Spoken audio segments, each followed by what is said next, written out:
from Swan River, Manitoba this morning. We made it up here last night, and I got to ride in the combine when they were harvesting the canola, which was really exciting for me. I had never done anything like that before.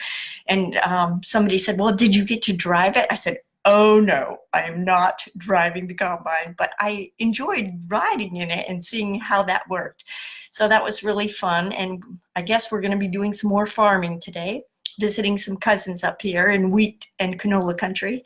I'm glad you joined me. I'm specifically speaking to homeschooling moms, but I want to encourage all of you as Christian women in your walk with the Lord, and as you raise your families, seek the Lord and what He is teaching you and teaching your family, and look to Him for your wisdom, and He will not disappoint you.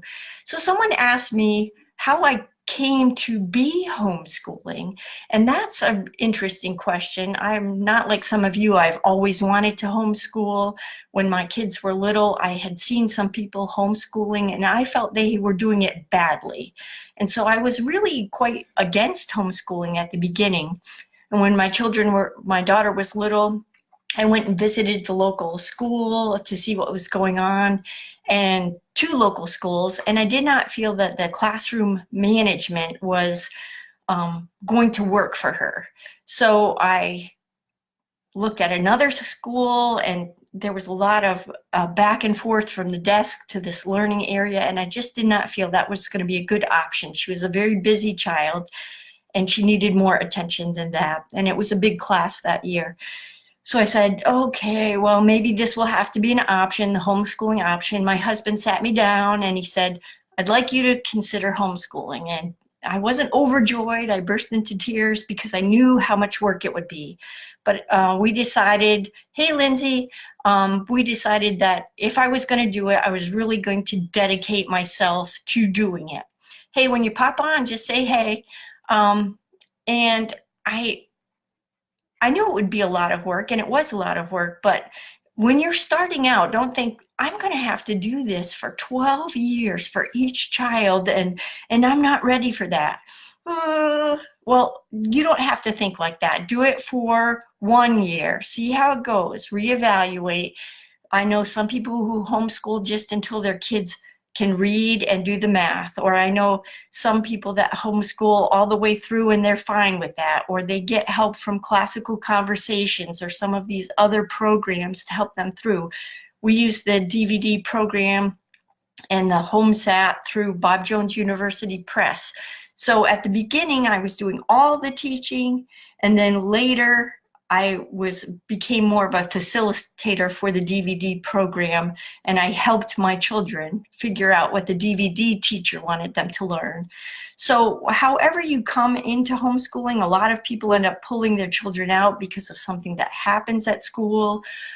In my group, we have, hi Emily, we have had a lot of people that pulled their students out because of special needs.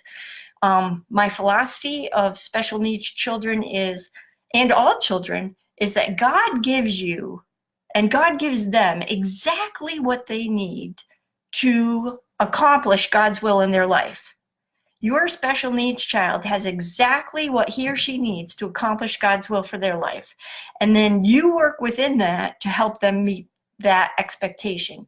So I talk about that in an article in my goalaccomplished.com blog, and it's called Homeschooling.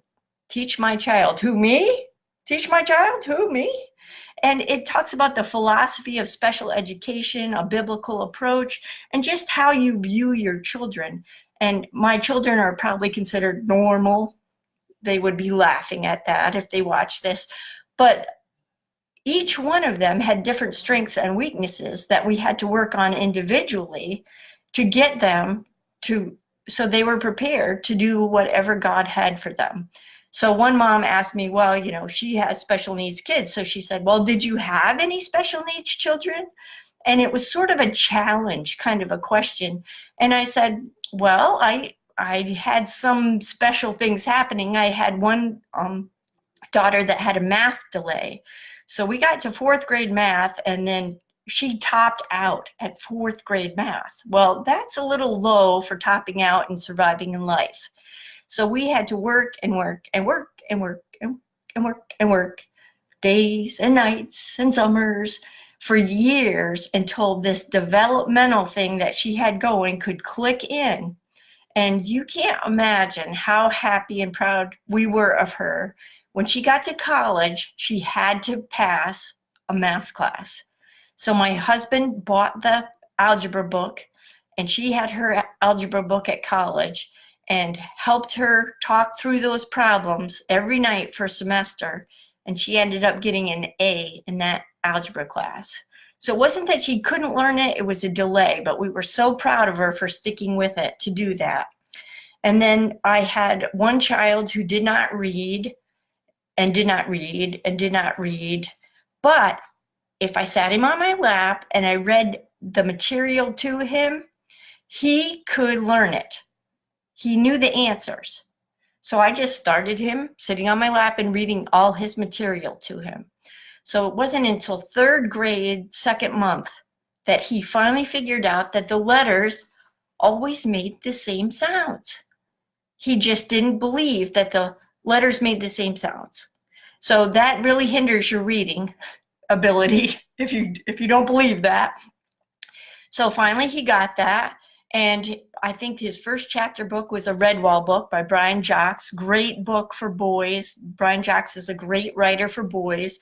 He has an animal kingdom, and the animals are always warring back and forth. And he wrote for blind students. He was a teacher of the blind. So he uses lots of adjectives and description, and those are very good books for young boys. Then my other daughter could understand things pretty well. She did okay, but every child has special needs sometimes. And so we can't just discount that because our kids are normal, they'll just fly through and they'll be okay. You have to be very attentive to your children to figure out what's going on in their heads and in their lives. So I just wanted to encourage you to do that, to be attentive to your kids and their needs. And whenever you started homeschooling, just decide that if you're doing it, you're going to do a good job of it. You'll find the curriculum you'll need, you'll find the support you need with your husband, with friends, with neighbors. You'll get the breaks you need, and you'll just do a good job. And I know you can do it. You know why? Because moms are highly motivated to help their children. Now, I would like to find some more homeschool moms to help.